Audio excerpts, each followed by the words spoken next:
constitution had been fatally injured by the West Indian climate, and just as we had engaged a competent person to look after my neglected education, my constant attendance was needed at my mother's bedside.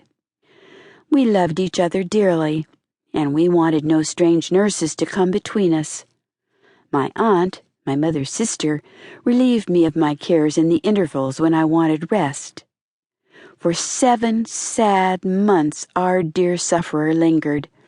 I have only one remembrance to comfort me. My mother's last kiss was mine. She died peacefully, with her head on my bosom. I was nearly 19 years old before I had sufficiently rallied my courage to be able to think seriously of myself and my prospects. At that age, one does not willingly submit oneself for the first time to the authority of a governess. Having my aunt for a companion and protectress, I proposed to engage my own masters and to superintend my own education. My plans failed to meet with the approval of the head of the family. He declared, most unjustly, as the event proved, that my aunt was not a fit person to take care of me. She had passed all the later years of her life in retirement. A good creature, he admitted, in her own way, but she had no knowledge of the world and no firmness of character.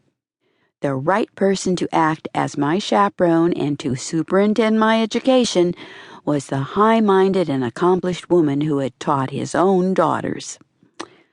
I declined with all needful gratitude and respect to take his advice. The bare idea of living with a stranger so soon after my mother's death revolted me. Besides, I liked my aunt, and my aunt liked me. Being made acquainted with my decision, the head of the family cast me off exactly as he had cast off my mother before me. So I lived in retirement with my good aunt and studied industriously to improve my mind until my 21st birthday came. I was now an heiress, privileged to think and act for myself. My aunt kissed me tenderly. We talked of my poor mother, and we cried in each other's arms on the memorable day that made a wealthy woman of me. In a little more time, other troubles and vain regrets for the dead were to try me, and other tears were to fill my eyes than the tears which I had given to the memory of my mother. I may now return to my visit in June 1817 to the healing springs at Maplesworth. The now famous inland watering place was only between 9 and 10 miles from my new home called Nettlegrove Hall. I had been feeling weak and out of spirits for some months, and our medical adviser recommended change of scene and a trial of the waters at Maplesworth. My aunt and I established ourselves in comfortable apartments with a letter of introduction to the chief doctor in the place. This otherwise harmless and worthy man proved, strangely enough, to be the innocent cause of the trials and troubles which beset me at the outset of my new life. The day after we had presented our letter of introduction, we met the doctor on the public walk. He was accompanied by 2 strangers, both young men, and both, so far as my ignorant opinion went, persons of some distinction, judging by their dress and manners.